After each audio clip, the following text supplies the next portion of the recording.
कहानी शुरू होती है स्पेन के शहर वलेंसिया से, जहां पर कई दिनों से जबरदस्त किस्म की बारिश हो रही थी। तभी हम सैंड्रा नाम की मैनेजर को देखते हैं, जो बारिश में भी काम पर जा रही होती है। फोन पर किसी से बात कर रही होती है। दरअसल बैंक कुछ लोगों को नौकरी से निकालने वाला था, तो उसे डर था कि उस लिस्ट में मेरा नाम भी शामिल तो नहीं। वो फोन पर किसी से पूछ रही होती है कि मेरा नाम भी लिस्ट में है। दरअसल बैंक कुछ लोगों को नौकरी से निकालने वाला था, इसलिए उसे डर होता है कहीं मेरा नाम भी लिस्ट में शामिल तो नहीं। जब वो बैंक पहुंची तो उसे पता चला कि कई सिक्योरिटी ऑफिसर बारिश की वजह से टाइम पर नहीं पहुंच पाए थे। खैर बैंक खुला, कस्टमर अंदर आने लगे। थोड़ी देर बाद सैंड्रा को खबर मिलती है कि बैंक ने उसे भी निकालने का फैसला कर लिया है। तो ये खबर सुनकर सैंड्रा को बहुत ज्यादा गुस्सा आता है कि इतने ईमानदारी से काम करने के बावजूद वो कैसे निकाल सकते हैं। बैंक के बाहर एक वैन आके रुकी और कुछ नकाबपोश बैंक के अंदर चले गए। तो बैंक के सिक्योरिटी गार्ड ने उन्हें रोकने की कोशिश की, लेकिन चोरों ने बम से पूरा बैंक उड़ाने की धमकी दी। बाद उन्होंने बैंक के सभी दरवाजे बंद किए और चोरों ने वहां के सभी लोगों को बंदी बना लिया। तो क्लर्क ने बड़ी चालाकी के साथ अलार्म बटन दबा के पुलिस को खबर कर दी। चोरों के लीडर यूरिगो ने उसे देख लिया और सबके सामने बुरी तरह पीटा। फिर लोको नाम का चोर बैंक के सभी कैमरों को बंद कर देता है और ऑफिस में बैठी सैंड्रा को हथकड़ी लगा के बंद कर देते हैं। पुलिस बैंक के बाहर पहुंच जाती है तो इंस्पेक्टर हुजे बैंक में फोन करके चोरों से बात करता है। तो यूरुगाओ सरकार से मांग करता है कि अगर बंदियों को छुड़ाना चाहते हो तो मुझे और मेरे साथियों को एक सुरक्षित शहर में भेजने का इंतजाम किया जाए। उधर गैलगाओ एक डिवाइस की मदद से कुछ ढूंढ रहा था। तो जैसे ही उसकी डिवाइस कनेक्ट हुई तो उसने एक वेल्डिंग की मदद से जमीन में छेद कर डाला, जिससे एक खुफिया रास्ता निकल के सामने आया। चोरों का पहले से ही प्लान का हिस्सा था। यूरोगाओ ने पुलिस को गुमराह करने के लिए प्लेन की मांग की थी और इन्होंने पहले ही सुरंग तैयार कर ली थी ताकि पुलिस को चकमा दे के यहाँ से भाग सकें। क्योंकि कुछ दिनों से हो रही इस बारिश की वजह से सुरंग में पानी भर चुका था और ये चोरों के लिए बुरी खबर थी कि बैंक की चोरी के बाद इस सुरंग के अलावा बाहर निकलने का कोई और रास्ता नहीं था। सैंड्रा उधर बैठी हुई इन सब की बातें बहुत गौर से सुन रही थी। तभी बैंक से बदला लेने और चोरों की मजबूरी का फायदा उठाने का सोचा। उसने चोरों को बताया कि मैं इस बैंक के सबसे कीमती लॉकर का बता सकती हूँ, ताकि चोर यहाँ से जल्दी उस लॉकर को लूट के चले जाएं। और वो चोरों को बोलती है कि भाई देखो, इस सब के बदले थोड़ा शेयर मेरा भी तो बनता है। को लगा कि ये सैंड्रा की कोई चाल है, लेकिन जब उसने गोली की धमकी से भी अपना बयान न बदला तो गैंगो को यकीन हो गया। फिर वो बताती है 314 नंबर लॉकर का, जिसपे सुरयाना के एक करप्ट नेता के कांड के सबूत पड़े थे। सबूत से वो दुनिया भर में तहलका मचा सकते थे। आखिर वादे के मुताबिक गैंगो एक तिजोरी से डायमंड निकाल के सैंड्रा को देता है। दूसरी तरफ सुरयाना के पास खास बंदे फरहान को कॉल आती है। ये पार्टी से किसी बंदी ने सुरयाना के खिलाफ सबूत इकट्ठे कर रखे हैं और तो और वो उसी बैंक में हैं। अगर वो सबूत दुनिया के सामने आ गए तो सुरयाना के साथ साथ दूसरे बंदे भी खतरे में आ जाएंगे। तो उस लॉकर में था क्या, ये कोई नहीं जानता था। अब उन्हें सबूत भी हासिल करने थे बिना पुलिस को बताए हुए।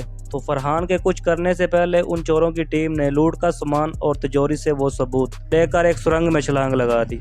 पानी का बहाव इतना तेज था कि उनका आगे बढ़ना नामुमकिन था। उनको पकड़े जाने का डर चेहरे पर साफ साफ दिखाई दे रहा था। उनको मजबूरन वापस बैंक में आना पड़ा, लेकिन तब तक फरहान ने पुलिस को बैंक में घुसकर चोरों को मारने का बोल दिया था। इंस्पेक्टर हुजे को यह समझ में नहीं आया कि पुलिस किसके ऑर्डर पर चोरों को पकड़ रही है। फरहान चोरों पर हमला करने ही वाला होता है। जिम्मी नाम का एक नेता आता है और वो सब मिशन रोकने का बोलता है। फरहान और बाकी लोगों को बताता है चोर यूरुगाओ को बैंक में चोरी करने के लिए मैं नहीं बोला था। जिम्मी को सबूतों के बारे में पता चल चुका था, इसलिए उसने यूरुगाओ के जरिए सबूत हासिल करना चाहा। ये सुनकर बाकी साथी भड़क उठे, क्योंकि जिम्मी उनके खिलाफ भी तो सबूत इस्तेमाल कर सकता था। हमने उन सबको समझाया कि देखो भाई, ये लड़ने का टाइम नहीं है, उन सबूतों को जल्दी से ढूंढो और खत्म करो। और उन्होंने ऐसा बंदा ढूंढने का फैसला किया जो ये काम कर सके। बैंक में यूरुगाओ को समझ में नहीं आ रहा होता कि यहाँ से बच के जाएंगे कैसे।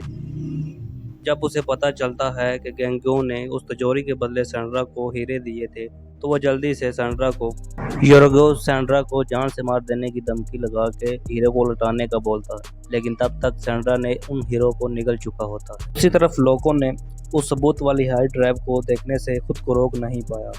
तो जब उसने फाइल ओपन की तो गलत पासवर्ड डालने की वजह से कुछ सेकंड में ही सारी फाइल डिलीट हो गई। फरहान कर्नल मिलीजो को हार्ड ड्राइव हासिल करने का काम देता है। तो कर्नल मिलीजो पुलिस से छुपकर बैंक जाता है। तो यूरुगाओ से बात करता है कि वो हार्ड ड्राइव मुझे दे दो। मैं वादा करता हूँ कि तुम्हारे आदमियों को बिना कोई नुकसान पहुँचाए मैं बाहर निकलवा लूँगा। थोड़ी देर बाद बैंक के बाहर खड़ी पुलिस उसने अपनी स्पेशल फोर्स से बदल दी। यूरोगांव के पास कोई और चारा नहीं था, इसलिए वो मान गया। खैर, जब उसको पता चला कि लोगों की गलती की वजह से सारी फाइल डिलीट हो गई तो वो गुस्से से लाल पीला हो गया। खैर, उनके पास मलीज़ों की बात मानने का कोई और चारा भी नहीं था। प्लान के मुताबिक हार्ड ड्राइव लेके वो दरवाजे तक पहुंचते हैं तो दरवाजे पर मलीज़ों के ही आदमी तैनात होते हैं, लेकिन यूरोगांव को शक होता है। वो समझ जाता है कि मलीज़ो हमें यही मार के हार्ड ड्राइव हासिल करना चाहता है। दोनों टीमों में गोलीबारी शुरू हो गई तो चोरों को अपनी जान बचा के वापस बैंक आना पड़ा। यूरोगांव को मलीज़ो पर उसकी चाल पर बहुत गुस्सा आया तो मलीज़ो यूरोगांव को बोलता है, तुम्हारे पास पुलिस को हवाले करने के अलावा कोई और चारा नहीं है।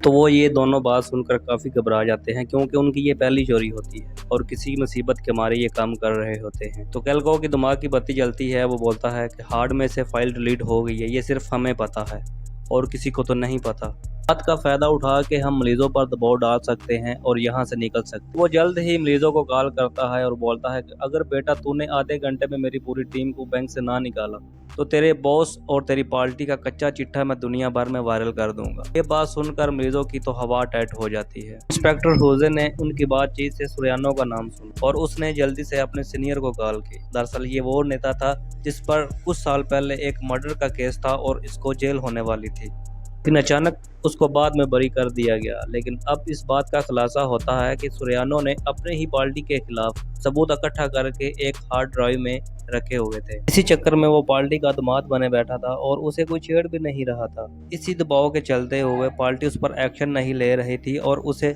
जेल से भी रिहा करवाना पड़ा। फ्रांस यूरोगांव से मिलने जाता है तो यूरोगांव हार्ड में से कोई भी वीडियो दिखाने से इनकार कर देता है। फ्रांस समझ जाता है कि जरूर दाल में कुछ काला है। जब तक हार्ड ड्राइव यूरोगांव के हाथ में थी तब तक मलीज़ो को खतरा मोल लेना नहीं चाहता था। इधर इंस्पेक्टर हुजे इस बात पे जुट गया कि हर नॉर्मल पुलिस वालों के साथ स्पेशल फोर्सेस किसने बदली। तब जाके उसे पता चला कि इसमें मलीज़ो का ही हाथ था। इधर मलीज़ो चोरों को एयरपोर्ट ले जाने के लिए बस का इंतजाम करता है, लेकिन दरअसल एक बॉम्ब से इन चोरों के साथ साथ उस हार्ड ड्राइव को भी खत्म करने का प्लान था। लेकिन कैल्को भी मलीज़ो से चालाक निकला। वो सोचता है कि अगर मैं मलीज़ो की जगह होता तो मैं चोरों को इतनी आसानी से जाने नहीं देता। इसमें भी मलीज़ो की कोई चाल है। लेकिन फिर वो बोलता है कि हमारे पास जब तक पार्टी की काले करतूतों की हार्ड ड्राइव पास है तब तक हमारा कोई कुछ नहीं बिगाड़ सकता। हालांकि वो ड्राइव खाली थी, लेकिन फिर भी इसके जरिए वो पार्टी को ब्लैकमेल कर रहे थे। फरहान को अपने जासूसों से खबर मिलती है कि यूरोगान हमें बेवकूफ़ बना रहा है। दरअसल हार्ड ड्राइव में कुछ है ही नहीं। भूल गया कि इंस्पेक्टर हुजे भी वहां पर मौजूद है। हुजे ने अपने सीनियर को फटाफट ये खबर दी और इधर इतनी बड़ी गलती करने के बाद मलीज़ो फरहान पर भड़क उठा और अब ये कुछ नहीं कर सकते थे, क्योंकि सारे चोर बैंक से निकल के बस की तरफ चल रहे थे। लेकिन थोड़ी देर बाद खुलासा होता है ये चोर नहीं बल्कि वो लोग हैं जिन्होंने चोरों ने बंदी बनाया हुआ था। उन्होंने अपने कपड़े पहना के उनको बस की तरफ भेजा था। तो लूट का सामान लेके एक बार फिर से सुरंग की तरफ चल पड़े थे, लेकिन इस बार उनकी किस्मत अच्छी थी। बारिश रुकने की वजह से सुरंग में पानी कम था और वो तैर कर दूसरी तरफ चले गए। मलीज़ो की टीम उन्हें पकड़ती वो अपने कपड़े बदल के स्टेशन की ओर निकल पड़े। तब मलीज़ो को खबर मिलती है कि तुम्हारी पार्टी की काली करतूतों की खबर पूरे देश में फैल चुकी है। असल में इंस्पेक्टर हुजे ने मीडिया को खबर दे दी थी कि जिम्मी, फरहान और मलीज़ो किसी खास ड्राइव को हथियाने बैंक में डकैती को अंजाम दिया। दूसरी ओर यूरोगांव और कैल्को और उनके साथी सेफ अपने अपने रास्ते में चले गए और उन्हें लगता था कि जब तक हमारे पास ये ड्राइव है हमारा कोई कुछ भी नहीं बिगाड़ सकता। दूसरी ओर जिम्मी, फरहान, मलीज़ो की मुसीबत में फंस गए। कहानी खत्म होती है। दोस्तों, अगर आपको ये थोड़ी सी भी वीडियो अच्छी लगी तो चैनल को जरूर सब्सक्राइब करिएगा और कमेंट बॉक्स में अपनी राय का इजहार जरूर करिएगा और अपना ख्याल रखिएगा। अल्लाह हाफिज़।